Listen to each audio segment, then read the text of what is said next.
extra lit, extra lit. Big Cali world all the time. Extra lit, extra lit, extra lit. Ain't nobody fresh like Yeah, it's the man with the plan. I ain't Clark Kent, but some of the ladies do call me Superman. It's your boy Big Cali. I'm here feeling good, feeling great as usual. Another episode, man. Big Cali world. Feeling good, feeling great. We here with Cast One at Element Recording Studios. What's up, player? Peace. What's up? Man, I know you got a great mix today because we got a very special guest today, man. Like, this is a West Coast legend. I'm honored he's even here right now, and we're gonna talk about everything from where it began, where's he doing now, how's he surviving in this pandemic? Cause you just seen all kind of music money, so this pandemic money is a whole different ball game, I'm sure. But nah, man, definitely a West Coast native, producer, legend, Dae One in the building, man. Welcome to Big Cali World. Hey, player. man, thank you for having me, for sure. Oh, man. Yeah. Hey, bro, I literally, first off, I heard of you through my mutual friend, I believe, Mickey Taylor. Okay. Yeah. And she told me she always spoke so highly of you, and always was like, "Hey, I need you to meet Dae One, because I'm a DJ. I'll be DJing. I'll be producing myself." She was like, "Nah, you just need to sit around Dae One and just watch his whole see what he do." And I'm like, "All right, one day, typical Cali shit." I'm like, "Yeah, I'll see him. We'll be in the street." But then I was like, "This pandemic hit, niggas been at the crib." I'm like, you know what? It's just hard. I'm about to start reaching out to everybody that I should have been doing. And then literally, I hit Kaz was like, "Hey man, we gotta have Dae One on the show." I was like, "Oh, duh! Like you got access to him? You can hit him?" I was like, "What's up?" He was like, "Let's go." He's like, then I was like, "Wait a minute, my nigga, I've been following him this whole time." And I realized I liked your Instagram on some shit that had nothing to do with music. It's crazy. Like you just post funny shit and we should just like each other's shit. Yeah, that's hilarious. But I didn't even put it together with the production. That it was the same, same man. dude. So how have you been doing during this whole pandemic, bro? It's crazy, bro. Like when it first was starting, I was like, this is different. I mean, well, for me, when it first started initially, it really wasn't a problem because I'm always like locked into my own little basement in some corner, crafting ideas and just on my hermit shit, and I'll come out. And I'll pop out every now and then. But when it really started, it really didn't affect me as much. It started affecting a lot of artists around me first. And I was so just in my bubble of like, what? I'm at home. I can stay home. I'm here, and I could just work on music all day. No one's bothering me, and stay away from people. That was easy. Like I was like, what? That's regular. But you start seeing it affect the actual artists. So then I started seeing it started affecting artists, and it started affecting money as far as like shows. It was a couple shows and stuff that I had scheduled that everything just fell through. A couple of things as far as going overseas fell through. A lot of stuff fell through. I was supposed to be like in Poland, I was supposed to be in the Netherlands working with some artists out there, and it all just fell through. Like I know you were hot about that. I'd have been like, what? I was low key like they low key were just like, no, you can still come. And around this time, I love it. Because they were like, you can come in, but that was around the time when Trump wasn't letting anyone back in, and it was just too risky. And I was like, you weren't about to be back for like a couple months. You had to just be in the Netherlands. To be there. Yeah. Hell no. Yeah, it was too much. But honestly, I was gonna say I was laughing about because even on the way here, I was thinking about, bro, you're mad humble on your Instagram. Like, what does that mean? I don't even know what that means. Like, you're bro, mad humble on your Instagram. Humble because like I've been following you this whole time, and like Cass was like, bro, Dae One's coming on the show. You need to do some research about this nigga that's coming in. I was like, nah, I know him from Instagram. This the homie. Like, I know him from Instagram. He's like, nah, bro, I don't think you understand what this nigga is. So I did some research, started listening to music. Yeah. And I realized, first of all, I've heard lots of your music and didn't know it was you. That was the first thing. I was like, this motherfucker was him the whole time. I felt like I was so like, wait, you got me. Like, what the fuck? Like, you been this nigga this whole time. Yeah. So, like, and even just to start, like, first you worked with every West Coast legend. You've worked crazy, with, right? Like, Corrupt, Snoop, TDE. Crazy. Like, and I know it started when you were 14 in Hawthorne. Like, go back to that a little bit. Like, how did that whole that whole thing started, like, with me doing a talent show at, like, 14 years old. I did a talent show, my first talent show. No one even knew I was trying to do music or anything like that. And I was writing raps to Outkast instrumentals, and I did a fashion show. What instrumental did you pick from Outkast? Players Ball. And I won first place. And then it was just, from there, my mom was just like, what is this thing you're into? Like, what's going on? And my mom already knew I had a knack for music because I used to tell my mom what songs were going to be big and what songs might not last. You know, as a kid, I was able to do this. So And like, this is like middle school. this is elementary, junior high. Like when Looney's came out with 5 on it, You knew. you can ask my mom to this day. I told my mom, I said, "Mom, this song's gonna be big," and she was like, "Boy, whatever." And still to this day, every time that song plays, she be like, "Boy, you was right." And you just had an instinct. Like, what was it about? I don't know. Aaliyah too. When Aaliyah came out with back and forth, I told my mom this is gonna be a big song. She was like, Damn. but the more I kept doing it, she was like, "Okay, you know something." Yeah, you're calling it at this point. You know something. So it was just one of them. I was just naturally into music, and then fast forward to getting out of high school. As soon as I got out of high school, me and my homeboys, we had a rap group, and we got our first record deal. And everything just started from there. Like That's what I was kind of talking about with the record deal. I saw you worked with. You started chopping up beats, and when you're 14, making up stuff, and then from there you started working with DJ. I started working with DJ Sir Jinx. Yeah, Sir Jinx. And that's Dre's That's cousin. his cousin. Yeah. So Jinx. So how did that even?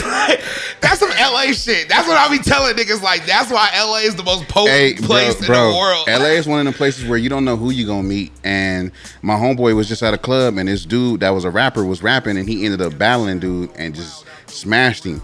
And so Jinx was there. He was DJing the club that night. And that was your homie. Yeah, that was Noni. That was Noni Spitz, and he met Noni Spitz that night after he freestyle battled and like murdered this dude. Well, you're still working with Noni Spitz. Yeah. You have the new single that just dropped with Noni. Yeah, with Noni on it. Sorry, my bad. I just had a moment. I was like, whoa, okay. connected. Wait a minute. So then from there, you know, Jinx was like, man, I want to get you in the studio. Like, this and that. And he was like, yeah, I got to bring my producer.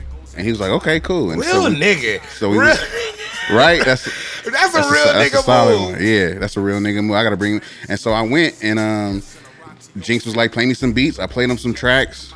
And he was just like, yeah, they cool. I'm going to help you with your production a little more and beef up your beats. And what were you producing? What were you using at the time? I was using an MPC, and I was using a Triton. Damn. Yeah. So just straight, no computer, just no computer. No. It was the MPC was the brain, and then the Triton just played all my keys. Yeah. Damn. So Jinx heard my stuff, and it was like, come over here. So I came over there with him. I would go to Jinx house like every day, because like going to Jinx house was like, it was almost like going to Disneyland. Right. You know, you'd be at Jinx house, we'd be sitting playing video games, and then Ice Cube knocks at the door. And he plays that. That's fucking crazy. That's crazy. For real shit. No, but that like really happened. Like we're sitting there playing video games, and Cube knocks on the door, and Noni gets up, goes to the door. He opens the door, and Noni just stands there. And so we're like, dog, who's at the door? And then Cube just like walks in, like, what's up, homie? And just like he was just like stuck, like, nigga's Cube at the door. Damn. Yeah, it's crazy. You know, that reminds me of a story when I was listening to, they were talking about Jay Dilla. Yeah. And they were saying, like, man, you're going to Jay Dilla's house? And it was like the craziest thing. It'd be like, Common sleep on the couch. Most Def is smoking a cigarette on the balcony talking about politics. Like, and then Jay Dilla's making a beat for, like, Janet Jackson. Right. It's just all that's going on. But everyone, he's like, yeah, I'm making a beat for Janet. Everyone's chill. And then I bet around that environment at 14, and then around what era was Cube in this time, if you don't mind me? Like, so we can get a year time. Like, was this like... What was dropped around that era when Cube was out? This was after Put Your Back Into It, I think. So like after around that. The play, like right there, like so he was like, he was there. Yeah, he was the guy. And we're just in North Hollywood, and he's just there at the door, and he just comes in, and you know, it's like things like that is what kind of inspired me, and at the same time humbled me, because there were even conversations I would have with Jinx, and you know, I'm a young cat trying to be a producer, and he's an older cat that is a producer, and I'm trying to figure out how to navigate my way in this game, because when you're young, you're just ambitious, right? And some things that you say when you're young sometimes can come off like almost haterish, but it's not. It's just your passion. Like you're just naive about it. You're just really naive. You're just really like on your shit. Like fuck them niggas. My shit better than the niggas. But it ain't about that. You know what I'm saying? Like for real. No, real shit. It was a conversation me and Jinx had one time where he was playing me. Because, you know, me being under Jinx, I was doing, like, whatever he was working on, I'm right there with him. That's what I was going to say. I saw that you had a lot of production credits for that time. Whether it's, like, whether he was working on Restless or we was working on Weapons of Mass Destruction, like, I'm there in all these sessions. And these Ice Cube, Exhibit, Ice Cube, Roscoe's first album, I helped do all the music sequencing on Roscoe's first album. As just, like, a young ghost producer. When Corrupt was at Death Row, I'm there helping, like, arrange these records when he's doing like this was at the time when Corrupt and Snoop and them were all not getting along. They was dissing. No, it was a deep time in the West. It was niggas rough. don't talk about that time in the West because it's like a dark time. Yeah, it's like a dark. It's like from like 99 to like 03, 02. Like I know exactly what you're talking about. Yeah, because shit was fixed around 90. Shit was fixed around 2000, 2001, 99. Yeah. Around that, everything was like kind of like, okay, we back. You know what I mean? Because Chronic 2001, to me, is that era where it was like everything was kind of back. Do you remember those sessions? Were you ever a part of any of those? I didn't go to the 2001 sessions. I wasn't. I guess I wasn't at that level yet. Damn. Yeah, it was that deep. It was deep. I'm close to it. I was close to it, but I wasn't in them sessions. Question: was there ever a time when you were just chilling? They're like, "Hey, I'm about to play you some shit like that." We were working on in the studio, and you heard like a track that was on the Chronic, and you heard it. You're like, rough tracks. Yeah, tons of those. Yeah, I've heard tons of records. Like, I've heard different versions of the record that's out now. You know what I mean? Like, I've heard those. And this is you like as a young teenager. As a young teenager. I'm 19 or 18, and I'm just like, this is. But at the same time, that's what I mean. It was like that time where you're able to kind of humble yourself. Or I was, because I was able to understand the other side of an older producer and how to survive and not come off as too arrogant, right? And at the same time, kind of understand and know your place. Like, well, you're constantly humbled at every moment. It's like, even if you feel like you want to have a big head, Ice Cube will walk in and remind you what's going on. I'm telling you, I've heard niggas say some crazy shit where I was like, whoa, that's some deep shit. But to think of it that way, it's just like, that shit is for real. Like, it's serious. Like, you know what I mean? I've been in rooms with motherfuckers who say some shit, and you be like, damn, I never thought of it like that. But you're talking to a nigga that's on another tax bracket than you. So his mind frame of thinking is something different. But that gives you something to aspire to. Exactly. That's what I'm saying. As a kid, if you don't have nothing around that, just being around them but bosses or people that's doing something that you admire, it's crazy. Yeah. Now I can understand why I was like, you're so humble. Like, bro, I've been doing it. It's like I've been doing it, and then it's like I've seen the other side, so I know it's like, okay, I can judge how far I have to go or what's in the middle of that. You know what I mean? And sometimes, you may not get all the plaques and all the accolades you want, but then sometimes when you get a producer you look up to tell you that you're dope, you know what I mean? Sometimes that is your Grammy. Like, you know what I'm saying? For someone to be like, your beat is fire. And it's someone you look up to. It's like, damn. I understand. That's deep. You know what it was for me? Because even when I first started DJing, I was on tour, and I was on the Smokers Club tour. Yeah. And I learned how to DJ. I was like, my homie got signed. My homie Cassius got signed to Sony. Yep. When he got signed, of course, they were like, all right, I'm going to bring the homies on tour. Right, of course. No, you have to. What's he do? What's he do? What's his purpose? Oh, so now the big nigga that was once the hype man. Oh, you're the DJ now. Rose. So once I start learning how to DJ, I'm learning how to DJ. It was GQ that was Chevy's DJ. He knew I was green. Right. He knew I was like. He was like, bro, I'm over here using virtual DJ in a fucking big ass theater. Stadium. Virtual, like pressing play, pressing auto loop, like crazy shit, right? And he literally pulled me aside one day backstage and was just like, "Hey man, like, download Serato, take $100, buy it right now. Learn Serato, learn this, do that," and really was teaching me shit while I was on tour. So while everybody's turning up, getting drunk, you trying to practice. I'm in the back, really mixing, learning shit. I almost get emotional thinking about it because it's like, if it wasn't for him pulling me aside and telling you that, and like, hey, who knows? Because nobody else was coming to me. It was we're all supposed to be on tour. He knew. He was like, bro, I'm gonna get you. And his shit he taught me, along with West Side Ty and other people who taught me, like, it helped me get there. So I understand what you're saying. How you working with anybody? It could be Exhibit. It could be Corrupt. Any of them. All these dudes that's been seasoned in the game can give you something that you probably have never heard or never thought about before, and that only helps you navigate better if you're true to what you're doing. You know, what I mean? As long as you true to it, man, it's gonna pan out. But sometimes you got to take heed and listen to those that came before you, and that have already kind of walked the path you're walking and seen the other side of that. You know what I mean?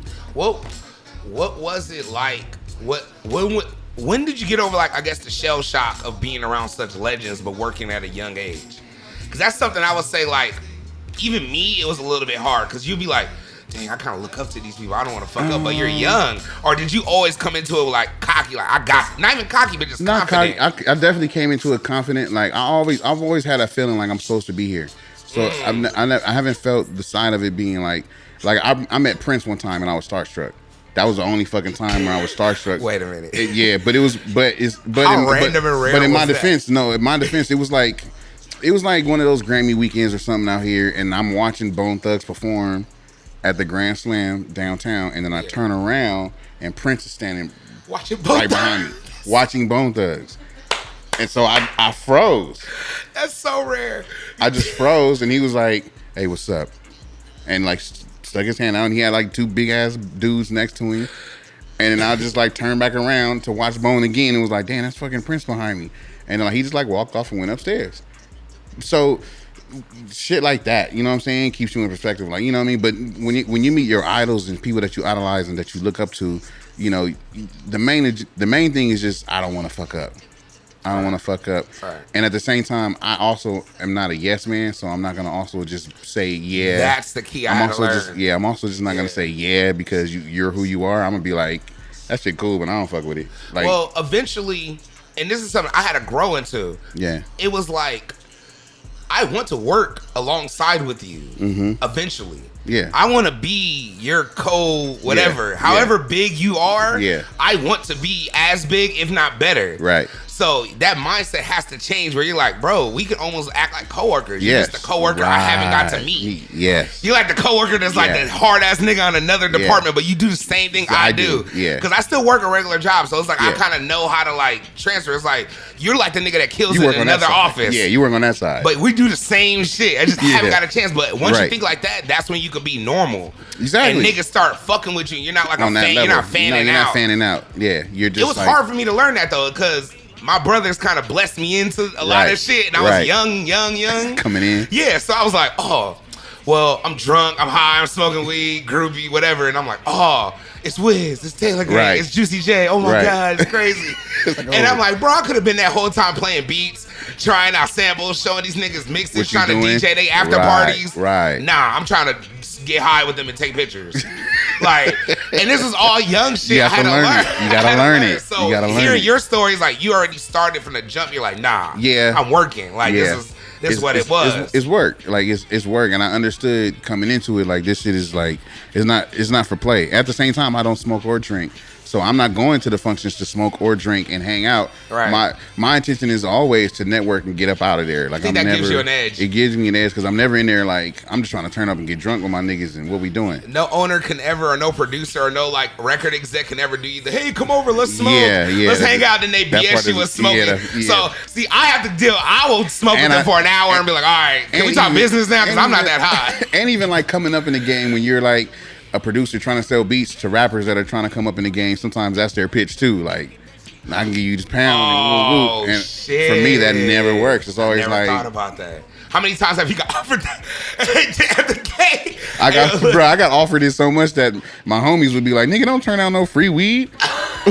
Like, nigga, weed smoke. But I'm like, you know, it's funny to me talk about the weed smoke. I was talking about listening to your music on the way up here. Yeah. And I was like, you know, I rolled up because I wasn't sure if you smoked or not. And I was like, you know what? I'm about to just roll up this doobie for me. Because for some reason, in my heart of hearts, I feel like he doesn't smoke. Because I've never seen any pictures of him smoking or videos of him smoking. But if you listen to this nigga's, all his catalog, I'm talking from like, even down to like the more R&B chill shit. Yeah. It's all smoking, like the perfect smoking music. It's so funny. So I don't know how you do it. I tap in, you know, I've been around it since I was young. The reason why I don't like smoking drinks because I've seen it like in my family, like it can get bad. Like I feel like it's an addictive trait, like in my blood. It is. So I'm trying to stop that trait by being like, you know what, I'm just not even gonna fuck with it because I've seen what it can do.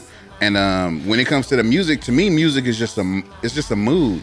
Like, and smoking has a mood to it. You know what I mean? And that's really all it's about. The Sonics is just to paint a mood, whether it's happy or sad or angry.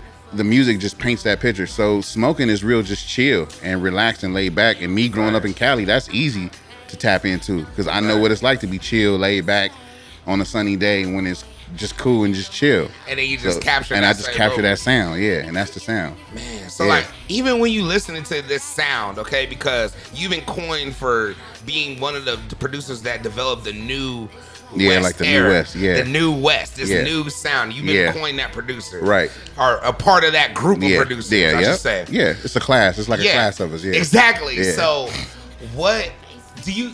Because I'm just getting into production myself, and I'm learning that when you starting beats, I used to start just straight 808s, try to come in with slaps. Like I'm thinking I'm about to make something, but it never worked. But then like the melodies, and your leads and your piano riffs, like in the beginning, even down from this to like. And this is a remix that you flipped, right? Like, So, and you know what's funny? I used to always tell Rich, like, bro, that's a hard ass record, bro. Like when he first dropped it, I knew it was a dope record. So when me and Mickey Taylor linked, and I started putting everything together, like my brain works like a DJ, like you know what I mean? Oh, you're that's from what the I'm saying. IE. Do you DJ? He was from the IE, no, but it worked. I feel it works like that, and I just knew like. One time, like a long time ago, I used to be on Richard so bad. He sent me the record. He sent me the instrumental, sent me the acapella. He sent me like the DJ pack of the song. Yeah. So I've always just had it. Yeah. And so when Mickey came and I played her the instrumental, I was like, yo, we could flip this and it could be dope. Right. And she heard it and she was just with it. So I was like, we got to do this and we got to do it right. Legacy record. And we got to do it right. And you know what's crazy? My boy Ron, I called Ron. I had Ron come down. My boy Ron, he plays for the Free Nationals. That's him playing the piano. I know. I'm sorry. Had a moment. Had to get that. I said, this nigga is cold. That's the nigga that heard. He has that song, Diamond. Lester Diamond. Yeah. One of the last track, that song in there, and those keys. Killing. Yeah, anyway, that's my guy Ron. So I had Ron come down. I love the West Coast, man. This is always some Cali shit, by the way. This always has you know my boy Ron. Yeah, my boy Ron that plays with Anderson .Paak. You know, I called him down and he came in, laced the pianos on it. It was just a vibe. I just knew we had to get right, but I wanted to still make it Mickey's version. So that's why I was like, okay, we'll take part of the instrumental and we still got to add these elements to it to make it hers. And we ended up just calling Richard to do a verse on it, and he heard it like, I'm there. Where y'all at? I love Richard. That's my boy too. I just had him on the podcast the last episode. Really, crazy how you just brought that up too. Shout out to Richard Wright, man. That's my guy. But bro, like honestly, I want to know like, was it your mentor that taught you to start with your leads, or maybe focus on that, or like where did that start? No, it just started with me. I just always felt comfortable starting with melody first. Like it's hard for me to start with drums.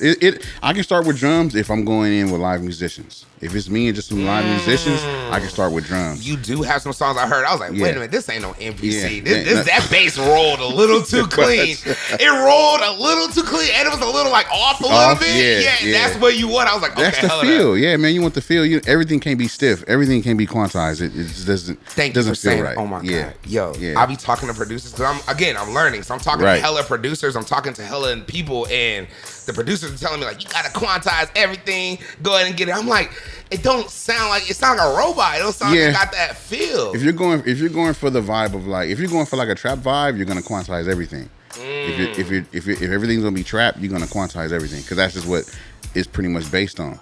But when you get the elements of soul and funk, it's a laid back thing. It's not a very impromptu. It's a moving notion. You know what I mean? You can't just get that frequency from just quantizing everything stiff like a computer. It's not gonna pan out. Was all your beats as like it was when you were like 14, 15? Were you always having this most laid back West Coast style that you have now? No, I was at that time. I was trying to emulate whoever I liked. So I was trying to make beats like Dr. Dre, or I was trying to make beats like Havoc from Mobb Deep, or I'm trying to make beats like RZA, or you know what I mean? I was just trying to make beats that were like whatever I was liking. I'm in a deep Battle Cat vibe right now. I be listening to a lot of like his because I'm in like those chords and shit. Y'all be, and when I say y'all, because y'all all do these shits, bro, I'm like, how do y'all sample this? It can't be a sample. Chords are like one of the funnest things to me, because to me chords give you range and melody. You know what I mean? It gives you more options when you have more notes simultaneously at one time. So like you can hit more notes than you could if you just did a single note rendition. You know what I'm saying? Right. And that's what I enjoy about chords, and then finding chords that work. And even if it's just two chords, making two chords dope is So you lay something shit fun on top of other shit and just yeah, keep it going. and you like, layer it. Yeah, that's you why layer there's it. no rules Yeah. in music. That's why I love it. Like in DJing, there's no rules in DJing, Right. but there's still like a style. Like It's a you can't, style, as long yeah. as you even the music, even if it sounds offbeat, like Dilla. Yeah. I don't understand this motherfucker. Like I bring him up like every 3 episodes like- because I ain't gonna say I dissed him because it was me being ignorant and not knowing. Why? What'd you say? I was like, okay, I always was like, Quick is way better than Dilla. Quick will always, don't even bring up Dilla Quick. If you like, don't bring it up. I was like, always on that. And I was at home, he's like, hey, bro, you should just really dig into Dilla, though. I feel like you just don't really know Dilla. I feel like you really dug into Quick. And it's just because I was raised with it. Right. And all my aunties, uncles played rhythmism and all that Right. shit. So So I was you like, grew this up on it. nigga You're a child. playing That's live Quick. instruments. Yeah. Like he is. Yeah. And he's rapping better Yeah. than most of the rappers on his own tracks. Right. I got it. But then I heard, like, I was listening to like Slum Village, Mm-hmm. and then I started figuring out that he did one of my favorite Janet Jackson songs, Okay. that with Q-Tip, that Yeah, song, and I was yeah. just like, wait a minute, this nigga is different. He's He different. did- Yeah, you couldn't box him in. He was too unorthodox. He was like, Right. you know what I mean? Even like with boxing, you know what I mean? Like if you were to match him up in boxing, his style is unorthodox, so you don't really know how this nigga's gonna hit you. Right. I don't. You don't. I don't. That's what Because makes him dangerous at the This same nigga time. then switched up beats halfway through another song, and it Yeah, became another song, another but yet song. came Yeah. back in cold, yet not even being on beat though. Right, Like yeah. a rapper had to adjust to the Just beat. to the record, yeah. Which is cold. That's a cold art, and that's an art form in itself. You know what I mean? Quick is the cleanest. Quick gonna make sure you sound the cleanest, the brightest. That's what my point was. Yes. I was like, Quick doesn't miss. Yeah, he gonna make sure you sound cleanest and brightest. But Dilla's like, I think the older I get, the more I'm gonna understand Dilla. I yeah. need like 10 more The years grunge. He gives of you the really grunge, making beats. the edge. Yeah, because the technique of him making beats is what makes him incredible. Because Bingo. his technique of making beats was so unorthodox. You can't even. His chops. Sometimes you can't even figure where the chop was at. It's just the loop is just there. You're like, how does it sound so great? I don't know if you watch or even was on it, Deconstruct. They have those things with Deconstruct where they show like how beat was how you made. made a beat and then but then you they were redo trying it. to do Yeah, Jay yeah. Dilla. They were going through like some of Dilla's beats. And you could tell they were cap. Like, I'm like, Yeah. bro, this ain't what he did. He ain't even here talking about it, bro. Because they're like, yeah, you just take I the haven't beat and you seen flip this. it. And I was I like, haven't it still seen it. sounded off, bro. Oh, my God. So the point what I'm saying is like some producers and even And it's also your equipment too. Like nothing to me. I mean, it's hard to get anything that matches the MP. Like it's hard to get something that matches the MPC because the swing on the MP is like nothing else. You can't. No, I don't think no other piece of equipment has manipulated it great as the MPC of is what that it what is. the first one you used and you have Yeah, really... the MPC is the first thing I use. Now I'm on machine, but I started with like a 3000. That's what I have. I have an MK3. Okay, the smaller the one. 3. Yeah. And then I had an MPC 3000. Then I had an MPC 2500. Then I ended up going to machine. After Reasons, I went to Reasons first. I think left Reasons, then went to machine. Damn. Yeah. So you've been through every Almost wave, every format. Yeah, almost every format of music.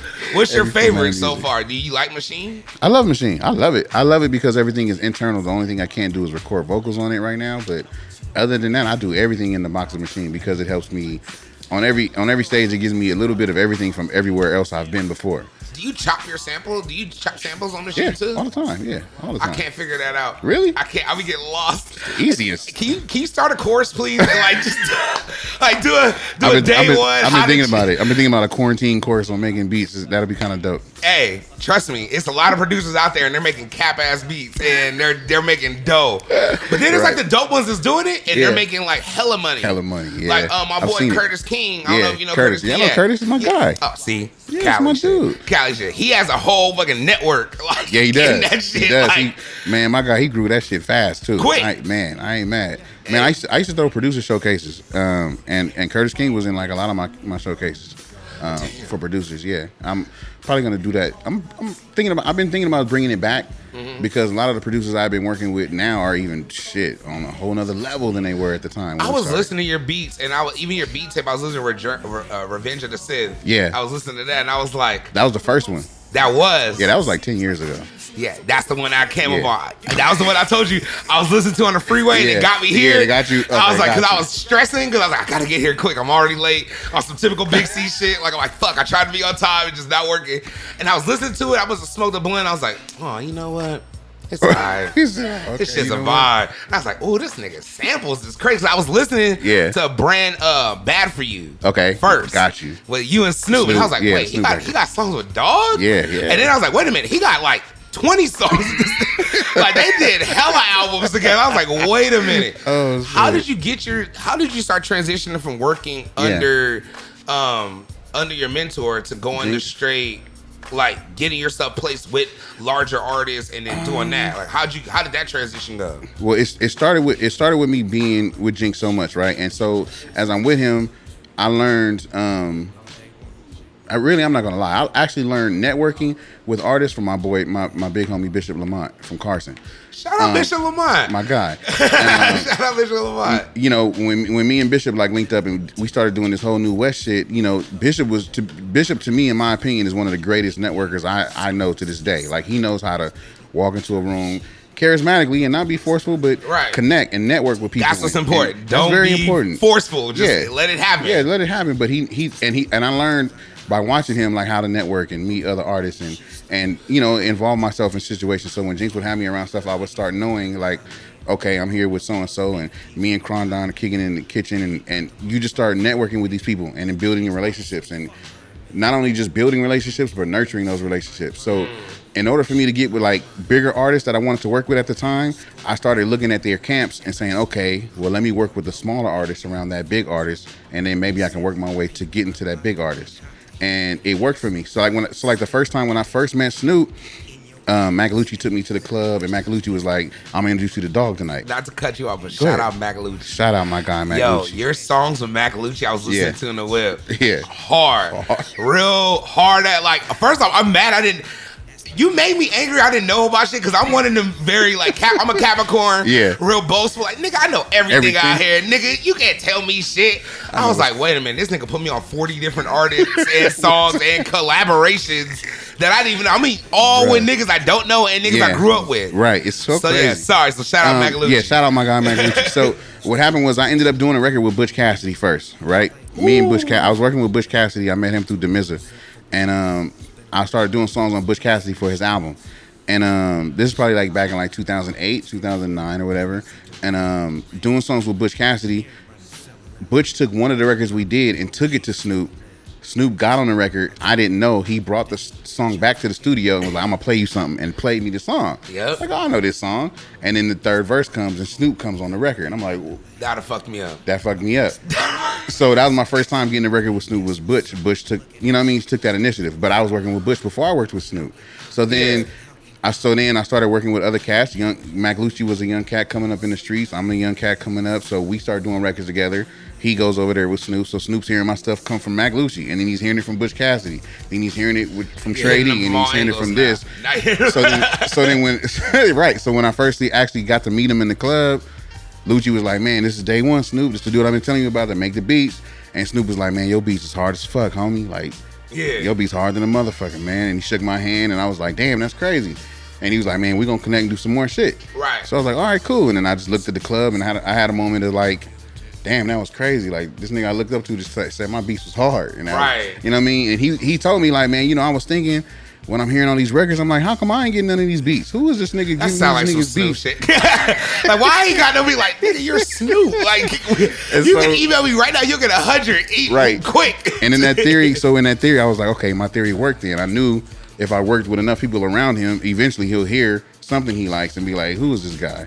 Yeah. And that's just been my way of working. And, you know, it's worked so far. It's just been beneficial. To build it. Yep. One of the ones too I wanted to talk about is I was listening to when your earlier records with J Rock. Yeah. 9005. The 90059.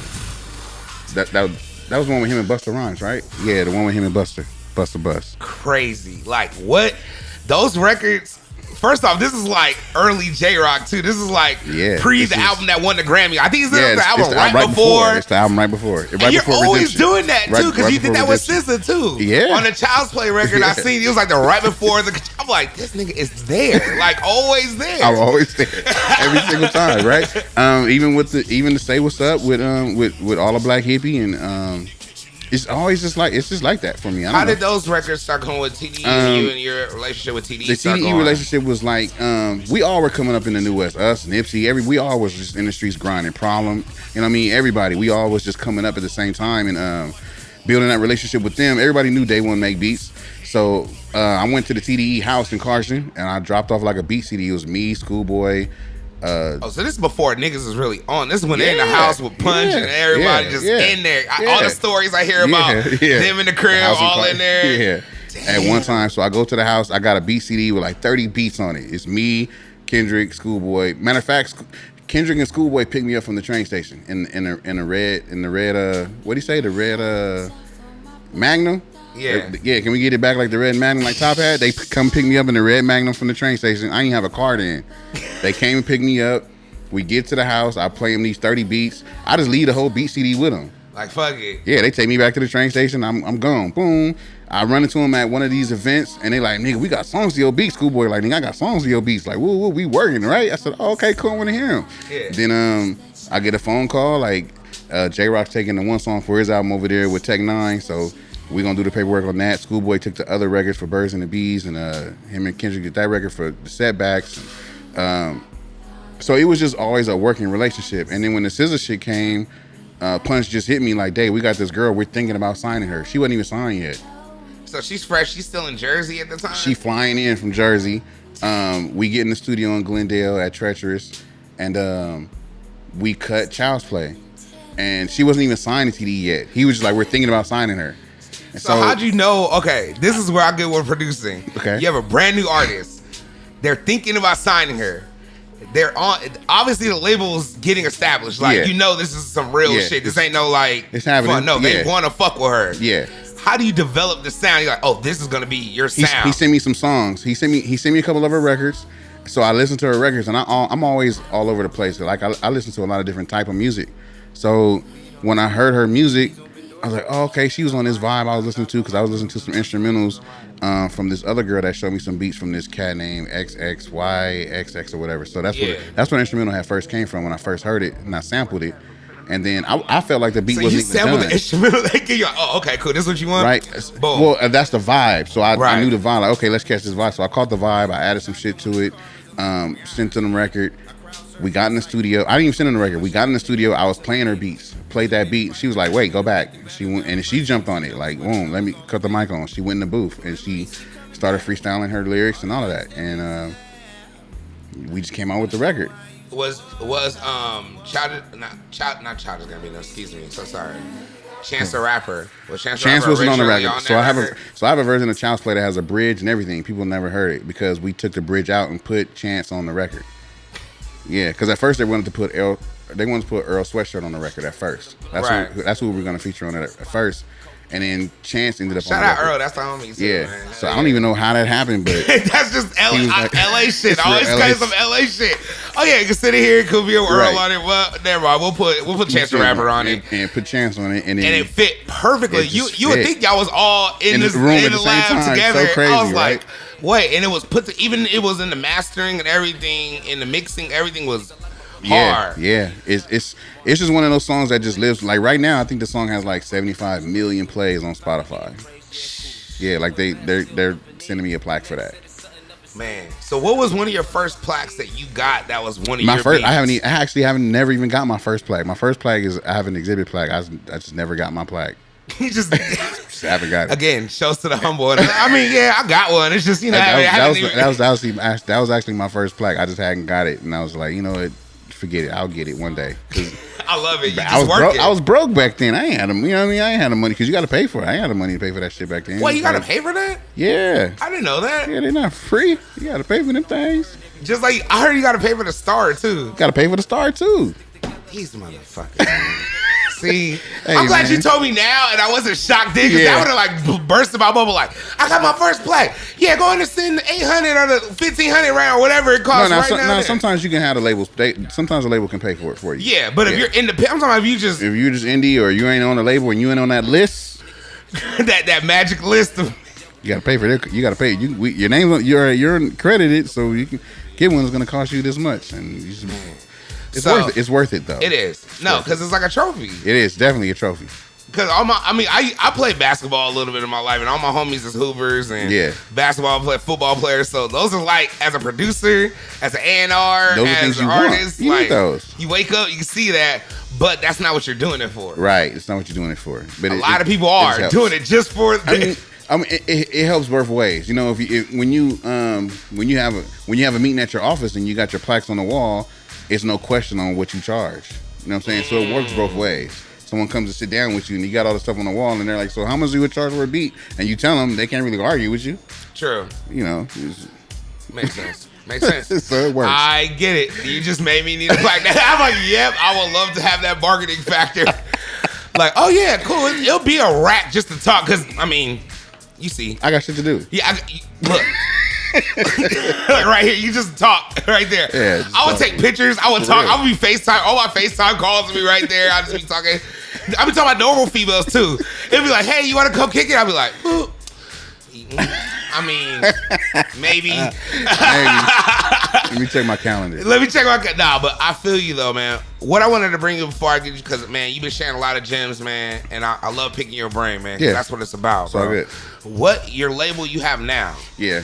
Transitioning from being a producer, artist, to now you're like, okay, I'm ready to groom my own artist. Yeah. When did that start? And talk a little bit about that. I guess that's always kind of been something that I've been doing, because even as an artist, when I was young and with my homeboys in the group, I kind of had my own rap crew. You know what I mean? And I was producing for my rap crew, and then it turned into me producing for other artists on the label, getting paid. And so it's kind of always been something I've done. I've groomed so many artists and helped so many people along their way. It's kind of like I have to solidify, you know, something for myself to like cultivate these artists. And sometimes other people don't see your vision sometimes. And sometimes it's harder to just get someone else to believe in what you're doing, to invest in you. So you got to invest in yourself. Ooh. Like, okay, I see these artists. I think these artists have the potential to be, you know, good talents, and I haven't really been wrong before. So let's just start building it. And it's really like gambling, almost like that. But but the gamble's on yourself. So the gamble's on yourself and your work. So 96 Recordings just came out of me being like, you know what, I got to establish something for myself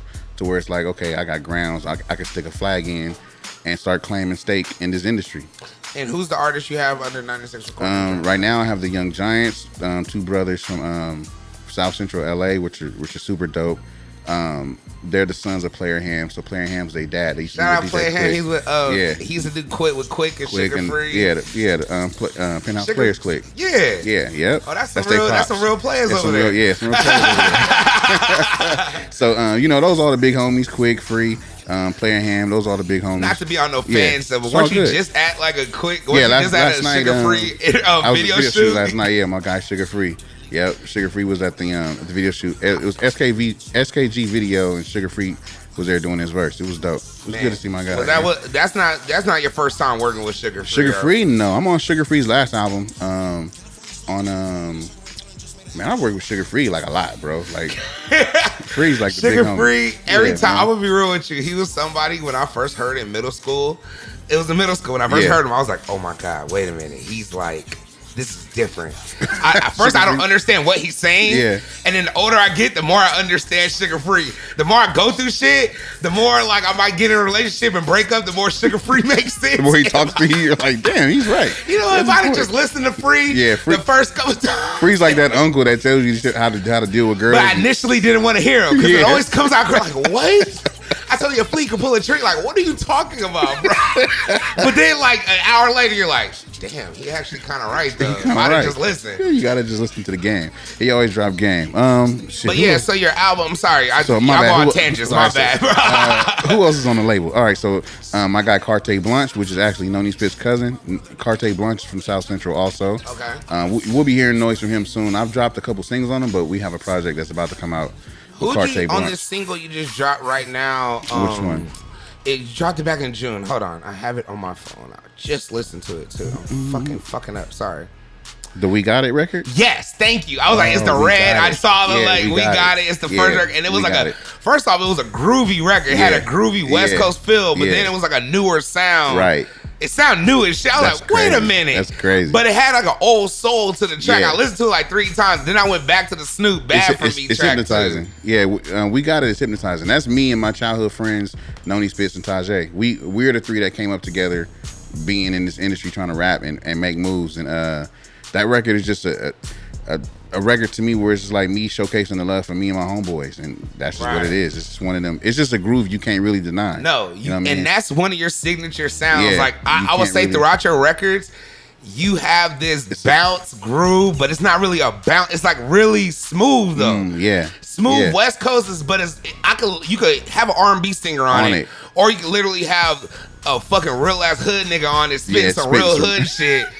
Or you could have an R&B singer singing about her ex on the same track. And you know what's funny? A lot of times I get that a lot, bro, because like a lot of my songs, if you notice, a lot of them are collaborations. Yes. And I think some of that is due to the fact that I pull inspiration from so many different places that sometimes it connects to different artists in some kind of way. So you'll hear a record with SZA and Chance the Rapper just because they both would sound good together on that sound. Right. Or you'll hear a record with, I don't know, like whoever you can really think of. Yeah. And it's you all understand because, even with like Snoop and like Butch Cassidy, and then like you'll pull together like one of your artists on your label. And then, but the artist on your label is really the song. Right. They're kind of the featured artist. And I'm like, oh, that was great marketing right there. Okay. Because now I'm going to listen to your artist. Because I'm like, well, what else he got him? He over here outshining it. Not outshining, but you know what I'm saying. Yeah, like, I got you. Literally, you would think like, okay, it's Snoop and Butch Cassidy on the record, but then your artist is holding his chops right with him. Right, yeah. So I'm like, oh, I guess you really do got the Midas touch. It's just one of those. It's just one of those things where it's just like, you know, the song can call for many different talents at one time. It's just, I don't know. It's kind of a natural thing, I guess I have, and so that contributes to the groove that you're talking about. It just that smooth groove, you can just feel just different people on that vibe. It just works. Right. Yeah, it just works real good. What's coming up next from you and Nicest Recordings with your artists, and even with Dae One? Man. Whatever you want to address first, man. Bruh, so much. Like, I know you got a lot cooking because it's no way you have all this on your belt and you've been quarantined at home thinking and plotting. Bro, I know something's coming in hot. Since I've done 2 projects just in quarantine. Me and Mac Lucci did a whole project in quarantine right now. For real. Real talk. Me and Paul Wall did a whole album in quarantine right now. Wait. Yeah. Wait. Crazy. You're too humble, man. You're too humble, brother. Hold on.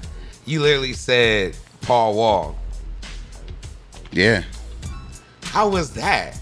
During quarantine. First off, how'd you find Paul Wall, guy? Is he? I know he's still out there. Paul out there, man. You know what's funny? I'm just gonna say my story to give me clarity from me being so shocked. Me and my homeboy Reem were sitting smoking the other day. We were chilling. We were like, "Hey, bro, real shit.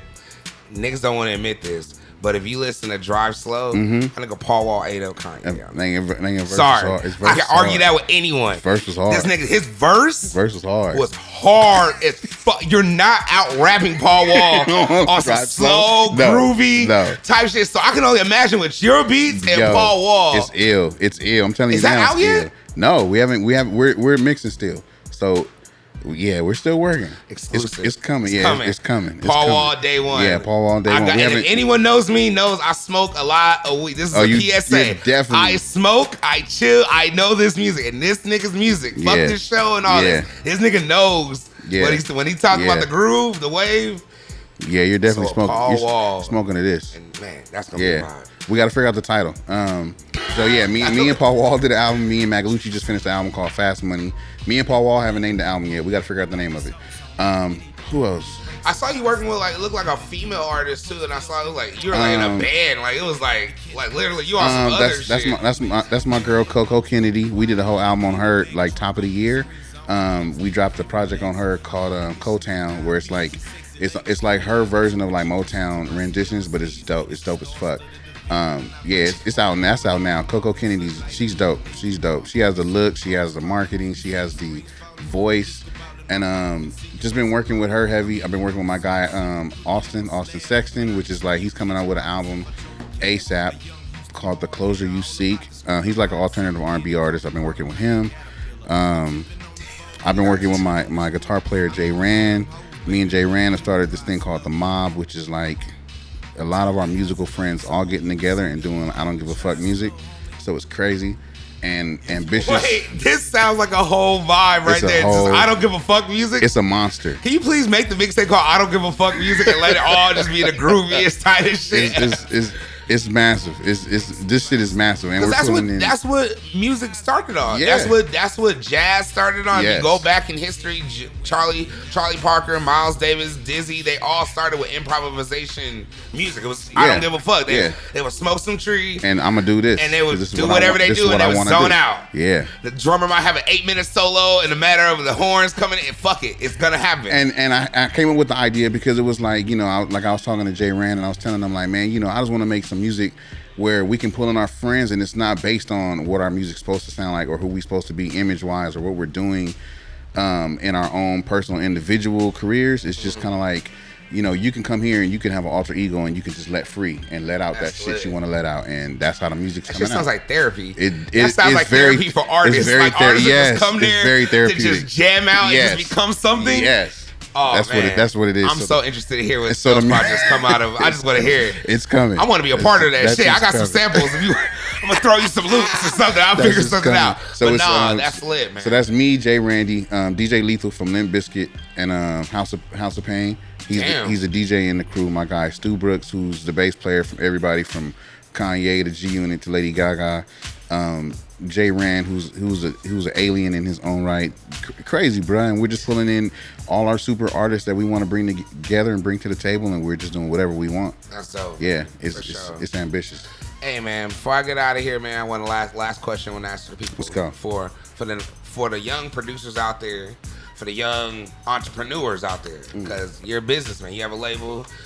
But you're an artist yourself, which is a hard line to follow. Yeah. This is a very sick, twisted line because you know business, but you know art at the same time. Yeah. How do you, one, keep that steady, and two, how do you progress, and what advice do you have for those young artists to go and level up their shit? Progress by always staying true to yourself, for one. Stay true to who you are and what you do. Know what you're doing this for. You know what I'm saying? Know what you want out of it. Don't just be just trying to do it, you know, just know what your reason for doing it is, and I feel like you'll be better off because you won't settle for nothing less than what you want. And you know, just my theory is just strive to do good business, you know what I mean? And that doesn't always work every time because other people have ulterior motives or they have different ways of thinking or a different culture or how they were brought up, but it all stems from you just being true to yourself and just do the best that you can do as far as like learning and perfecting like your craft, whatever it is that you're into. Really love your craft. Yeah, really, man. If you love what you do, it's the greatest thing ever to just wake up and you can just do that, and it's great. Like it's nothing else like that feeling. So do what you can love to do and get paid for it, man. You'll be happy. That's what I was gonna ask you. What advice you have for people to take? Because people know how to wake up and do what they do, and just make the music. But how do you turn it into making money from it? How do you turn it to where it's a profitable asset to where you can now live from it and yet still be true to your art? Okay, so what you first have to realize is, like I said, know what you're doing it for, right? So then you know what you're like. Once you know what you're making, you have to tap into your audience and you have to listen to your audience. Like me, it took me a long time to be comfortable with people saying, "Oh, he's a West Coast producer." I used to take offense to that because I used to be like, "I'm not just some West Coast producer. I can do anything." But you really can. But it's not. But it's not about what I can do. It's about what the people accept you as. You know what I mean? And if the people accept me as this, then okay, let's play that role and let's go. But be and the best at that. Be the best at that. Really because that's what it is. And you know, you can't really alter what someone else thinks about you. If they have their mind made up about what it is, then you can just play that role. Like if I was an actor and I just look like the image of looking like a bad guy, I should not be trying to go against the grain and play roles of a good guy. Right. You know what I mean? If the market is set for me to be a bad guy, okay, let me be the best villain I could be, and I'm gonna be the best villain in every single movie. You know what I mean? And that sounds like kind of like wrestling. Sounded like but it's business. It's business. That's the business with the art. It's that's music. How you it's do music it. business. You know what I'm saying? It's music business. We can all make music, but it's music business. Okay, what's good for business? Yeah. And you know, and I say it as a joke, even to some of my friends. You know, it's like, oh man, that's bad for business, and that's some real shit to think about. Like, you know, I can sit here and go outside and run around with a gun and do this and that and be yelling at the police, but that's bad for business. Right. You know, and once you apply those ways of thinking and that logic, like, okay, know your niche, know your audience, learn your audience, and then feed your audience what they want. Feed it to them. Just keep feeding them, and you're gonna be successful because that's what they want from you. Right. Okay, he's giving us what we want. You get some more of that shit. Oh, he got a new album. Oh, he's giving us more of what we want. Let's go get. And it's a part of being successful. Like that's how you thrive. Like you thrive by knowing your audience, learning what they want from you, and then feeding them what they want. Real shit. That's it. Question I have rapid fire. I always do like rapid fire questions when people always like to ask them just little quick ones. Cool. Artist or producer you would love to work with in the future. Budget's not the question. Like you could literally, if you could get to them, who's someone you've always wanted to work with? Outkast. You said that so fast. Yes, it's on the list. I've already been speaking it to existence. Like, let's go. Well, we're gonna throw it out there. Yeah, I done worked with Cujo Goody. Me and Cujo worked on some records. You're there. That's what I'm saying. The same formula. Me and Sleepy Brown and Ray. I had them come to the studio to meet Dre one day. Yeah, I had Organized Noise come to meet Dre. They had never met Dre before. How is you know what? I didn't even ask you this. I'm sure people are gonna be listening to this and be like, "Why you didn't fucking ask this?" I'm wondering. What? How is in the studio with Dr. Dre from what you've seen or what you know? What do you mean? I've seen. You seen every? I've seen it many different ways. Which way? Like, it's always good vibes. It's never like bad. I've heard he really makes people punch in each of his bars. Yes. Like every bar. I sat there when they were doing Compton. I was there when they were doing Compton, and he does it to himself.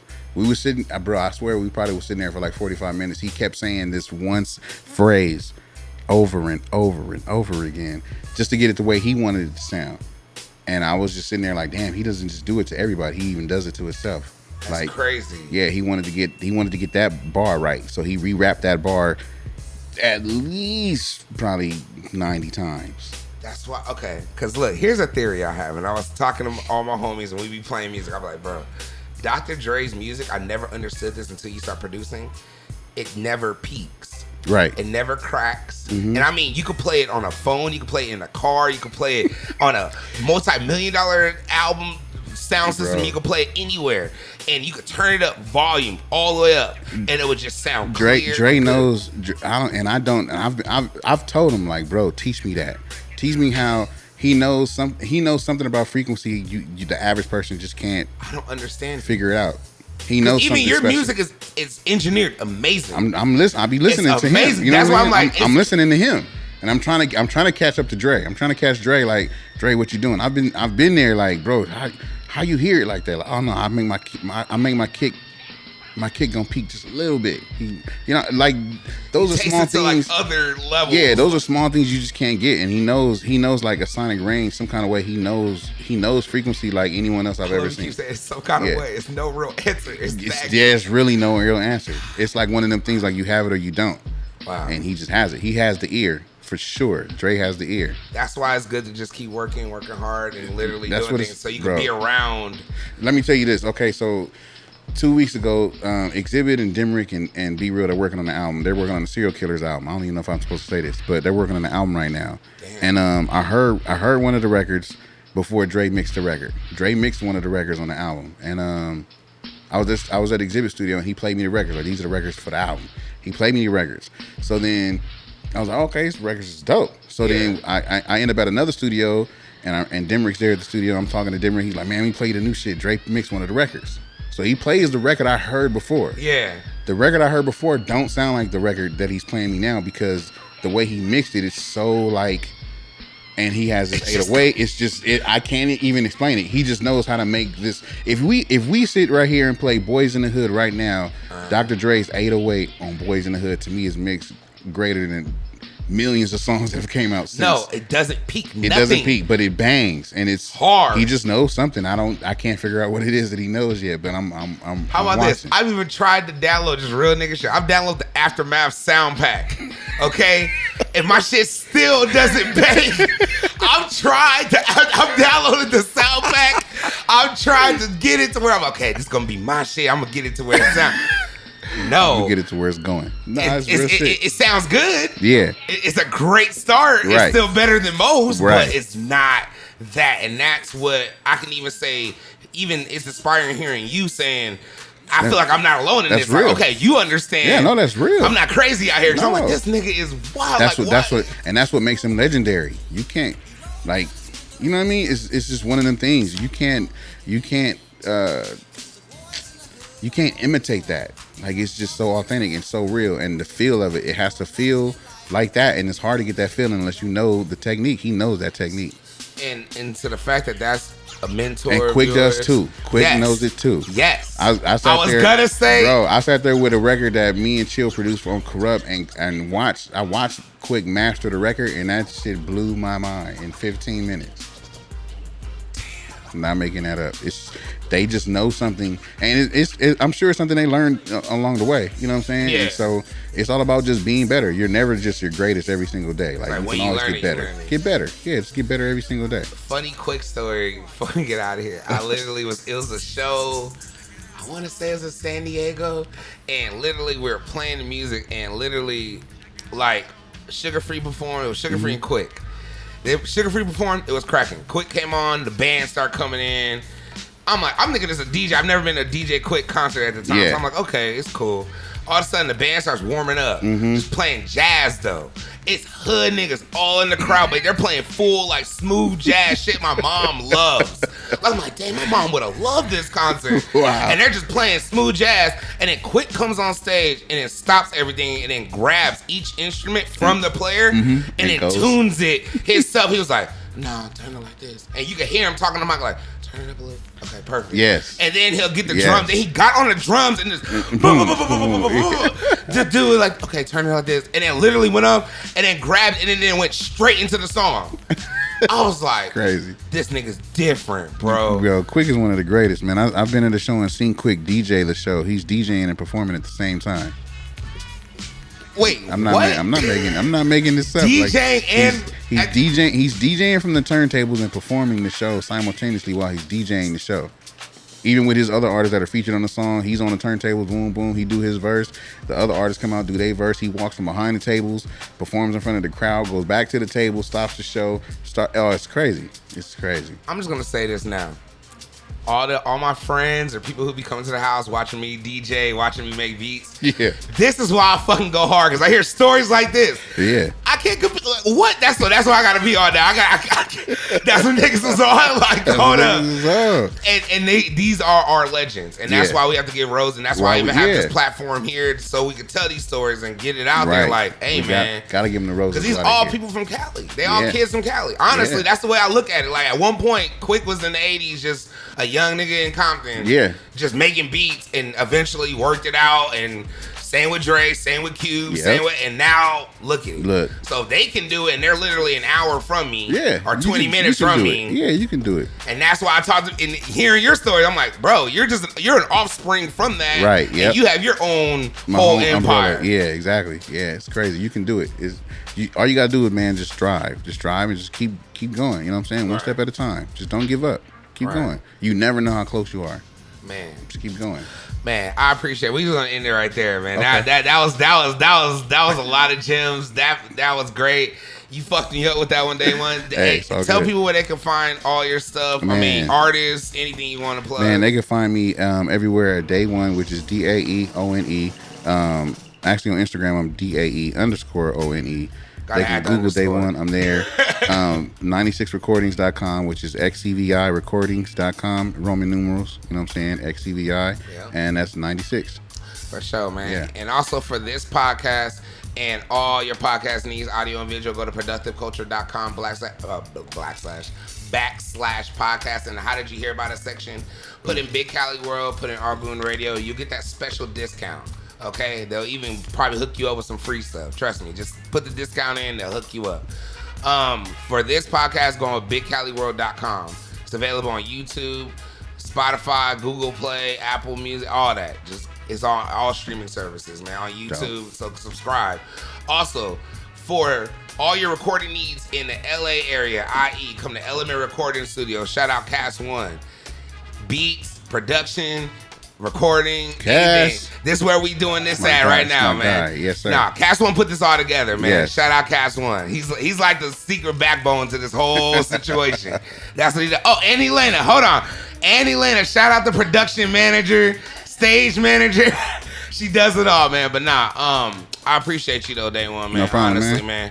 And you gotta come back again. And definitely, I got some artists for you. I want you to hear too. All right, press play. Let's go. We gotta link up on some shit. Let's do it. All right, man. It's the man with the plan. I ain't Clark Kent, but some ladies do call me Superman. It's your boy Big Cali, man. Dae One, appreciate you playing. It's Big Cali World. Let's go. Big Cali World all the time. Extra lit, extra lit. all the time, extra lit, extra lit, extra lit. Big Cali world all the time, extra lit, extra lit, extra lit. Big Cali world all the time, extra lit, extra lit, extra lit. Ain't nobody fresh like C, built like bear, nigga strong like tree, strong like Kush, too hype like E. Entourage stick so thick like she. First class bitch, you know all 3 seats. Got the pass like free, talking free like cheap. You gon' cheat, but he bigger than whatever you gon' be. We gon' stack like cheese, that's 100-something G, nigga. Big Cali world all the time, extra lit, extra lit, extra lit. Big Cali world all the time, extra lit, extra lit, extra lit.